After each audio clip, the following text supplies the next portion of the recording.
Hey APUSH, this is the post-war prosperity lecture. This is going to be part one. So, post-war America, this is this time period after World War II. This is a great time in US history. We're all, excited that the Great Depression is over, the war has been won, and this is a great kind of prosperous time in American history. But like other time periods that we've learned about, these this great economic prosperity can also hide some other issues. So I like to think of this time period in the late 40s and 1950s as kind of another mini Gilded Age. There's a lot of similarities between the Gilded Age, the 1920s, and the 1950s. There's lots of economic prosperity and growth and lots of new technology and consumerism. But underneath that all, there are some hidden problems, all right? This also is another kind of iteration of this pattern that we've seen in US history of time periods of intense change and tumult, and then this desire to return to normalcy, right? We kind of saw that again in the 1920s, right? We see that now in the 1950s. We've gone through the Depression, World War II, and now we want to go relax and have things be normal. All right. Some other things that we're going to be talking about during this time period, this idea of the American dream, right? And also the fact that the US has emerged from World War II, this huge world power, right? Politically, militarily, of course, from our victory in the war. We're going to talk more about that in another lecture when we talk about the Cold War. But the US has immense economic power as well as a cultural power too. If you take a look at this, this very much kind of signifies the American dream in the post-war years, right? We have, the nuclear family, mom and dad and two kids, and they have lots and lots of stuff, right? That was the whole idea, in the Great Depression, we had to go without. In the war, there was all this sacrifice, there's all this pent up demand, then now we get to go enjoy. And so it's very illustrative of the consumerism that we see during this time period. All right. I also always like to show this Time magazine cover here from May of 1950, right? Kind of showing this cultural power that the US has over the rest of the world. All right.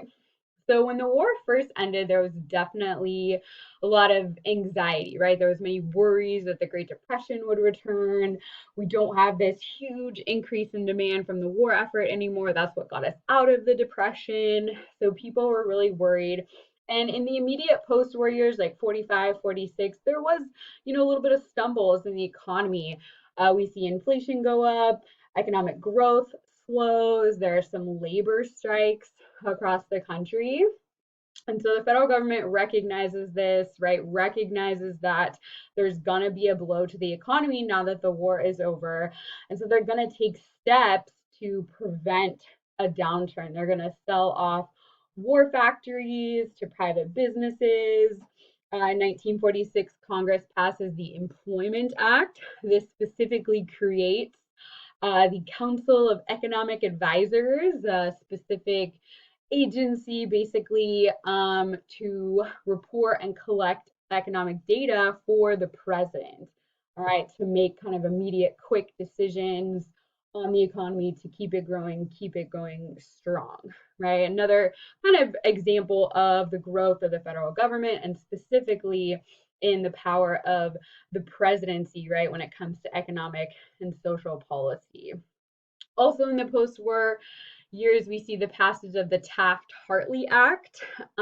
This outlawed closed shops, basically union-only businesses or factories or other type of manufacturing facilities, basically saying you could not have a union-only business. You would have to employ or be open to union and non-union. This really represents kind of a swing back in the other direction. Much of Congress and obviously the White House has been controlled by Democrats, by more liberal leaning people, more supportive to unions. But in the post-war years, we see things become more conservative. All right. Another big part of the Taft-Hartley Act is that union leaders were required to take non-communist oaths, right? Of course, the Cold War is on now. We'll talk more about that later. But that's certainly going to play a big role here as well. There has long been a connection in Americans' minds between labor unions and radical ideas like communism. So that's a big concern now that we are in the Cold War. All right, so we can see this as an example, kind of rolling back some of the gains that labor unions had made previous years, like in the New Deal. If you remember the Wagner Act, that was a huge victory for labor unions, but we're really seeing that those gains kind of being rolled back. In fact, the 1950s is kind of the height of labor union membership in the US, and pretty much from the 50s to today, we've seen it go down and down and down. All right. Another big thing that the government is going to do to help soothe some of these economic anxieties and support economic growth is the GI Bill. This is officially the Servicemen's Readjustment Act. It was actually passed in 1944. So before the war actually ended, because the government did anticipate that was going to be a big issue, right? We have 16 million people who served in the war. We have all those veterans who are going to be coming home, needing jobs, wanting to start families, buy homes, right? There's got to be a way to support all these veterans, right? We're kind of learning our lessons from World War I when those veterans didn't get a lot of support, right? So in World War II, we're definitely going to see that, right? So the two big things that the GI Bill does, it provides money for college tuition. So veterans can choose to go to college and have that paid for. That's a wonderful benefit. A, it delays a lot of those veterans entering the job force. That kind of cushions some of that economic blow from the end of the war. And B, it increases the education levels in our country, right? We have more educated people who then can go do lots of jobs, right? That supports economic growth.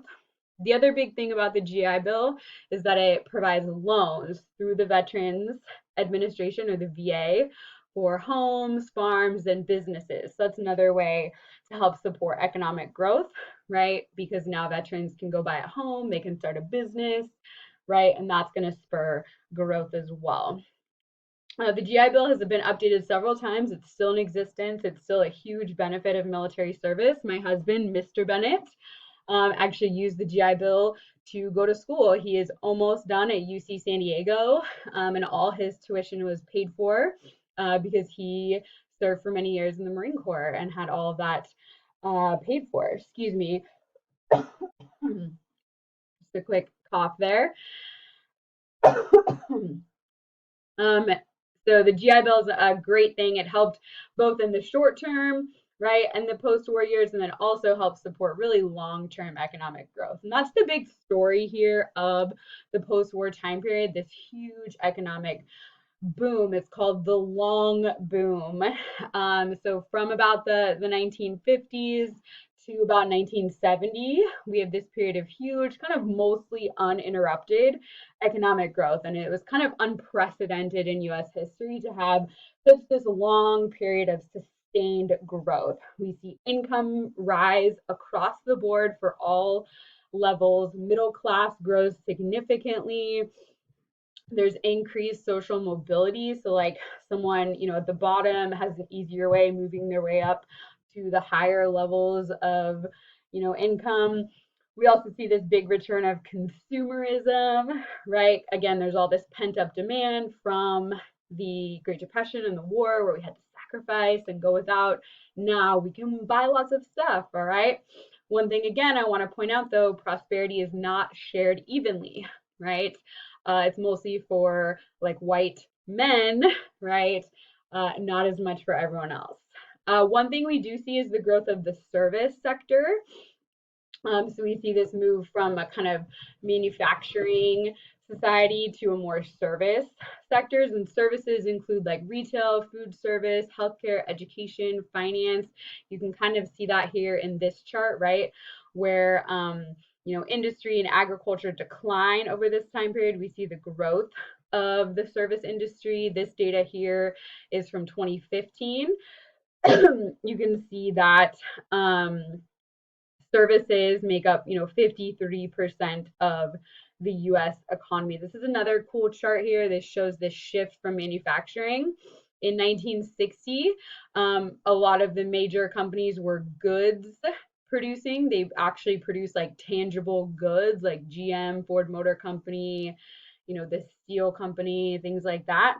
Whereas in 2010, the top companies, as you can see, they're service providing, right? Like Walmart is a retailer, right? Um, McDonald's is a restaurant and things like that. Okay, so you can kind of see that change. One thing this does do is because we see this move, this shift to services, it does open up more opportunities for women. All right, we know women joined the workforce pretty heavily in World War II, and since then we can see this steady increase, right? For a while, labor force participation by women hovered, between 20 and 25, 30%. But after the war, we see this steady increase over the time period to where today close to 60% of American women participate in the labor force. And if you compare that to the overall labor force, right, women make up nearly half. So of all the people that work in the United States, 53% are men and 47% are women. And that's an increase from less than a third in the 1950s. All right. So why are we seeing this big economic growth? There's lots of reasons we can point to. One, we have lots of cheap energy during this time period, lots of supply, low prices, oil and gas and coal are in high supply. We're not too concerned about climate change yet because we don't really know about it, right? We see increased productivity during this time period. American workers are just very highly productive. All right. One key part of that is education. If you take a look at this chart, it shows the increase in educational attainment over the years. So in 1940, 64% of Americans were not a high school graduate, right? And you can see that gradually goes down over the years, right? So we get more people graduating high school, more people going to college, more people getting bachelor's degrees, right? Educated people are more productive, so we see economic growth. Also, we see increase in agricultural output as well. We see this as a result from mechanization and also improvements in fertilizer as well. But one thing I want to point out is that government spending, of course, is going to be a key part of this economic growth, right? The GI Bill, like we talked about earlier, stimulates economic growth in many ways. Again, more college educated people are more productive, which means economic growth, right? It also fueled various industries, specifically home building and the real estate industries, because people can buy homes now for a lot easier than it was before. Um, Also, military spending is going to be huge. Again, it is the Cold War, right? So there's a big increase in the defense budget, especially after the Korean War, which we'll talk about later.